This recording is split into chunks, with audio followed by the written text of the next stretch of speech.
Sino tatawagan mo pag nahuli ka ng enforcer? Ang una kong tinatawagan, yung guardian angel ko. Ayun, dadasal na lang. Pray, pray. Hi guys! Welcome to Behind the Desk. And this is our first episode. Ako nga pala si Lawrence, that's Lorenz.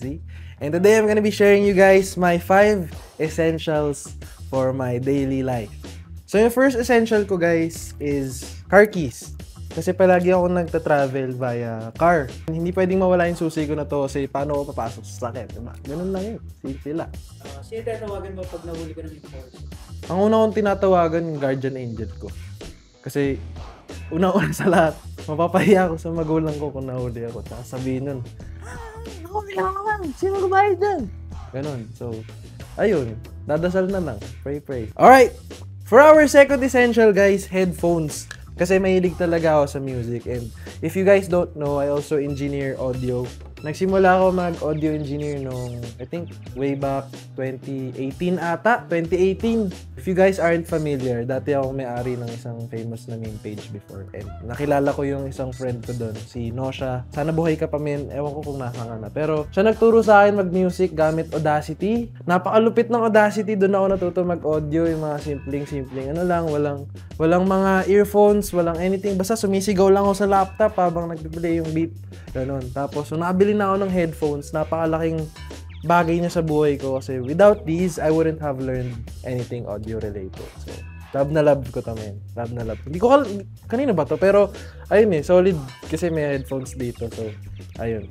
For my third essential, guys, itong perfume na to. Hindi ko man i-reveal kung ano yung name.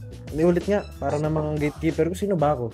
Ang third essential ko, guys, is itong perfume na to, which is from Ferald. So, shoutouts kay TPC, tsaka sa Ferald. Every time na inaamoy ko to, hindi ako nakakamoy 4 na days nang walang ligo. Pero, eto, pag naamoy ko to, naamoy din ako ng crush ko. Crush niya na rin ako eh. Kaya guys, bumili na kayo, Ferald. Supremacy, man. I love that. Ako, supreme masina ako.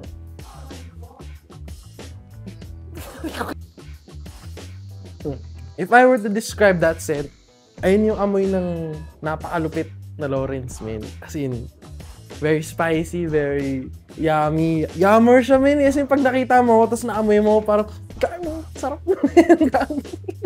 For my fourth essential, guys, itong camera na to. Camera in general.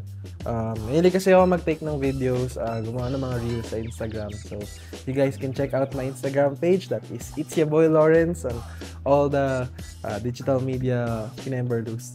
Ayun. Pwede nyo i-check out sa Instagram and makikita nyo yung mga creative stuff na ginagawa ko. So, ayun. Camera. Anong camera kayo reto? Or use? Sa totoo lang, hindi nagmamatter yung camera na dala-dala mo kung ano man yung equipment na meron ka. Kasi sa totoo lang, it may be a phone, a GoPro, kahit anong camera pa yan. Pero if you have the vision to shoot what you want to shoot, gano'n. Or kung ano man yung nai-imagine mong gawin and nagkakaroon ka ng hesitation, i-shoot mo lang yun kasi wala, trip mo naman yung gawin eh. So, ayun. Kahit anong camera, wala akong marirecommend sa inyo na brand or model. So, ayun. Pero kung gusto nyo talaga gagi yung Sony A70, solid talaga yun. Napakalupit.